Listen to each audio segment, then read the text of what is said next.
நம்மளுக்கு ரொம்ப ரொம்ப சோம்பேறித்தனம் ஊழிய செய்கிற இவங்களுக்கு சோம்பேறித்தனம் இருக்கும். இன்னொரு பக்கம் என்ன இருக்குன்னு சொன்னாக்க விசுவாசம் கம்மியாக இருக்கும். விசுவாசம் கம்மியாக இருக்கும். பிசாசு எப்படிப்பட்ட பிசாசு பிடிச்சபடியோ பிசாசு பிடிச்சில உட்கார வச்சு நீ போனால் அன்றி நான் போக மாட்டேன் அப்படின்னு சொல்லி உட்காந்துக்கிட்டு ஏசு ஏசு ஏசு ஏசு ரத்தம் ஜெயம், ஏசு ரத்தம் ஜெயம், முடியாது, நீ இடத்த காலி பண்ணு, இந்த சரீரத்தில் உனக்கு அதிகாரம் இல்லை, இந்த சரீரத்துக்காக இயேசு அடிக்கப்பட்டார், நொறுக்கப்பட்டார், அவமானப்பட்டார். அவர் சும்மா ஒன்று அவர் நாமம் இல்லை, அந்த நாமத்தில் வல்லமை இருக்குது, அதிகாரம் இருக்குது. உன் தலையை நசுக்குனவர் அவர், துரைத்தனங்கள் அதிகாரங்கள் எல்லாம் உரிந்து கொண்டவர், வெளியரங்கமாக கோலமாக்கினார், நீ ஓடி போன, நீ தோற்று போனவன், இப்படி சொல்லிக்கிட்டே இருந்து பாருங்க. விடாப்படியா சொல்லுவேன். அப்போ விசுவாசம் நமக்குள்ளார பெருகணும். 1 மணி நேரம் 4 1/2 மணி நேரத்துக்கு மேலே எங்கேயுமே பிசாசு ஓட்டுனதே கிடையாது. அப்போனா என்னை பற்றி நீங்கள் என்ன நினைக்கிறீங்க? பிசாசு ஓடுனதும் கிடையாது. இப்போ தான் விஷயத்துக்கு நான் பாஸ்ட் 1/2 மணி நேரத்தில் விரட்டிட்டு வரட்டிருக்கேன். பரவாயில்ல, சூப்பர் நினைக்கிறீங்களா? நான் விரட்டி பார்ப்பேன், போடணும். நீ போறியா இல்லையா? இது எனக்கு யார் கற்றுக் கொடுத்தாருன்னா சொர்ணராஜ் பாஸ்ட் தான் கற்றுக் கொடுத்தாரு. பிசாசுட்டு போய் என்ன பண்ணாரா, நீ போறியா இல்லையா, நீ போறியா இல்லையா அப்படின்னு சொல்லி, நான் போக மாட்டேன், நான் போக மாட்டேன். அது அம்மா சொல்லுது, எப்படி வந்த, எதுக்கு வந்த, என்னதுக்கு வந்த, எல்லாம் சொல்ல சொல்லிக்கிட்டே இருக்கு. சொல்லிட்டு நீ போறியா இல்லையா, போக முடியாது அப்படின்னு. நீ போலையா, நான் போகிறேன் அப்படின்னு போயிட்டாரான்.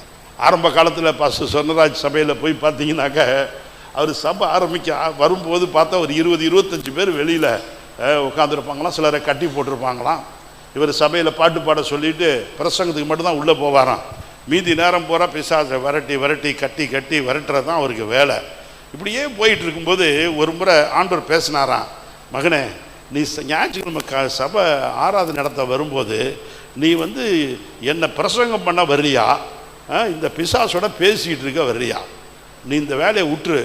நம்மளுக்கு யாரும் பிசாசு பிடிச்சவங்கள சபை கூட்டிகிட்டே வரக்கூடாது அப்படி சொல்லிட்டு எல்லாத்துலேயும் சொல்லிட்டாராம். அதுக்கப்புறம் பார்ப்பாராம், பார்த்துட்டு என்ன பண்ணுற, போக மாட்டியா, கர்த்தர் உன்னை கடிந்துவார், நீ போயிடணும், உனக்கு நரக ஆக்கின அக்னி கந்தகம் எரிகிற கடல் உனக்கு நியமிக்கப்பட்டிருக்கு தெரியுமா,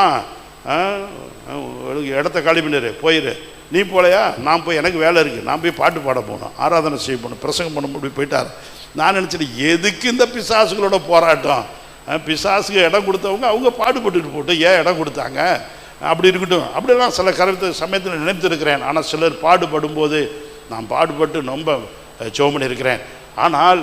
ஆனால் ஒன்று மட்டும் நிச்சயம், ஒன்று, அது பாஸ்டராக இருக்க வேண்டியதில்லை, விசுவாசி யாராக இருக்கட்டும், நமக்கு தேவை இந்த மனுஷனுக்கு பிசாசு பிடிச்சி இந்த ஆடிக்கிட்டு இருக்கான், இவனுக்கு இருக்க பிசாசு வெளியேறணும், இந்த மனுஷனை விட்டு அது போகணும். நான் போகவே மாட்டேன், அது 3 நாளாலும் நானும் சாப்பிட மாட்டேன், நான் எழும்பி போக மாட்டேன், இங்கே தான் உட்காந்துருப்பேன், இடத்த காலி பண்ணுறியா இல்லையா, போ, இயேசுவின் நாமத்தினாலே புறப்படு, உன் மேலே இயேசுவின் நாமத்தில் அக்கினி இறங்கட்டும், தேவ வல்லமை இறங்கட்டும், அக்கினி இறங்கட்டும், சுட்டரிக்கப்படு இயேசுவின் நாமத்தினால, இயேசுவின் ரத்தத்தினால, இப்படி சொல்லிக்கிட்டே இருந்து பார்த்தோன்னு வச்சுக்கோங்க.